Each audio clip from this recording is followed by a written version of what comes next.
Magandang umaga mga katobre. Hindi na naman ako nakapalaot na. Kasi kahapon pag uwi ko, hindi ako nakasikaso sa mga gamit ko sa panagat. Hindi ako nakaalis.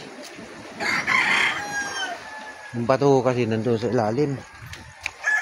Hindi ko nakuha kasi pagdating ko malaki ang dagat. Ayun, wala akong nahanda na bato. Kailangan yung bato pag nanguhuli ng pusit.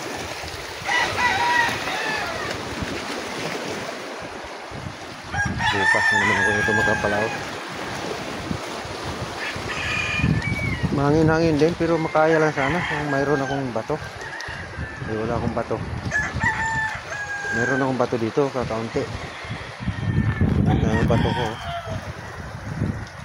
Hindi magkasya yan, kulang yan. Sayang yung gasolina ng biyahe mo doon. Uuwi agad. Hindi malinaw-linaw lang. Kaya lang naman.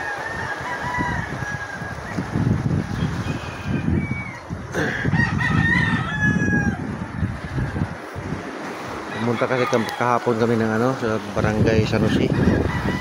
Nag-out kami sa AIC.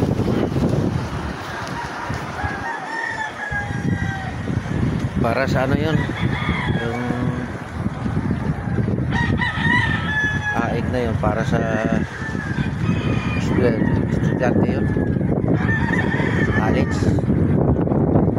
Kaya nakuha ko, pinadala ko rin agad doon sa anak ko daral. Hindi ako nakapalaot kasi hapon na kami nakauwi. May nagpunta pa doon ng mga panya.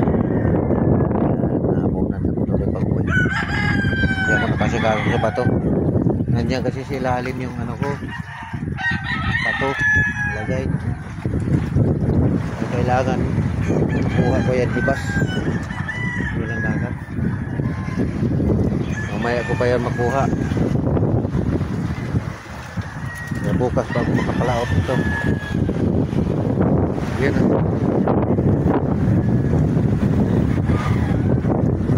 Alon-alon dito doon sa labas pero kaya lang. Bukas na lang. Kapahinga-hinga lang ako kaunti. Lang naman ako, pahinga isang araw, 2 araw. Ayos na yun. Hindi rin pwede talaga na hindi maghanap buhay kasi dalawa yung ko, dalawa yung estudyante ko, grade 10 at saka 3rd year college. College ko ayun, electrical engineer, kaya malaki rin ang gastos. Lang naman yun, yung eskwela libre lang. Pero yung mga project, sunod-sunod yung mga project. Kaya ganun pa rin, malaki pa rin ang gastos. Kaya todo kayod talaga para masuportahan.